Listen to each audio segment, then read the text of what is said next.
ఇంతకుముందు లైవ్ వచ్చిన కదా, లైవ్ మధ్యలోనే కట్ అయింది. బయటకు వచ్చినాము. ఈ మా ఒకటి ట్రాక్ సూట్కి జిప్పు పోయి ఉండే, ఆ జిప్పు చేయించుకుందామని వచ్చినాము. ఇక్కడ ఇది టైలర్ షాప్ ఉన్నది పక్కనే, క్యాంప్ పక్కనే. క్యాంప్ పక్కన అంటే ఒక 1 or 2 kilometers. నేను అంతకుముందు ఒకసారి లాస్ట్ టైం కటింగ్ చేసుకోవడానికి వచ్చిన కదా.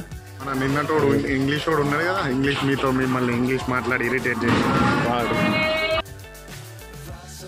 అయ్యో, ఇది బీహార్ మార్కెట్ అని చెప్పి బీహార్ వాళ్ళు ఉంటారు మొత్తం ఇక్కడ. ఈ బజార్ అంతా బీహార్ వాళ్ళు. మనకు బీహార్ వాళ్ళు, మార్వాడీస్, బీహార్, మార్వాడి, పంజాబ్ వాళ్ళు దేశంలో ఎక్కడ చూసినా కనబడతారు. మనకు ఖచ్చితంగా కనబడతారు. మనోడు వెళ్తున్నాం ఇక ఫైనల్గా.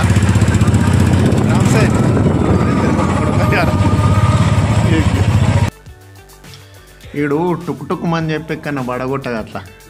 నేను ఒక హ్యాండ్లో ఫోన్ ఉంది, ఒకటి మన దాంట్లో కవర్ పట్టుకున్న మధ్యలో. అసలు ఇది దీనికి వెనకాల అది ఉండదు కదా. మరి నన్ను వడగొట్టేవి రాయా నాయన, నాకు అసలే భయం.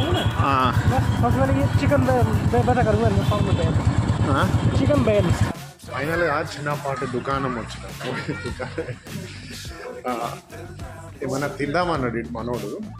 తిందామంటే మరి క్యా కారా గుల్చా అంట, మరి తిందాము. మీరు ఎప్పుడైనా తిన్నారా గుల్చా? పంజాబీ గుల్చా వచ్చేసింది. ఇది బెస్ట్ అమృత్సర్ డిష్. దీన్ని గుల్చా అంటారు. గుల్చానేగా, కుల్చా. ఇది దేంతో, ఇది అంతా మైదా ఉంది, మైదా, బట్టర్. ఇది వచ్చేసి ఇది చోలేనా, ఇది మన ఉంటాయి కదా కాబోలి శనగలు, తెల్ల శనగలు. చట్నీ వచ్చేసి గ్రీన్ చట్నీ. ఈ గ్రీన్ చట్నీ ఇట్లుందంటే ఇది అంత కలరే అనుకుంటా. చూద్దాం మరి ఎట్లుంది. తింటారా? అయితే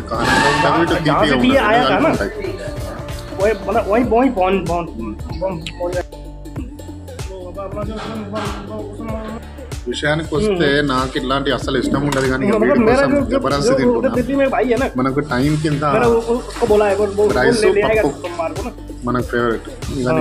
अब सुनो मेरे को ये मतलब एक चीज तुम बताओ, जैसे मैं मतलब एचआरए का ऑर्डर करा दूं अपने गांव मनलागा फ्रेश గా ఉండ అంటే అనిపించాలి. और अब अभी तो मेरा हट गया ना एचआरए, अगर मैं अपने गांव का ऑर्डर करा दूं फिर अभी मतलब अप्रैल में अगर मैं उसका उसका लगा तो मेरे को कोई दिक्कत नहीं होगा?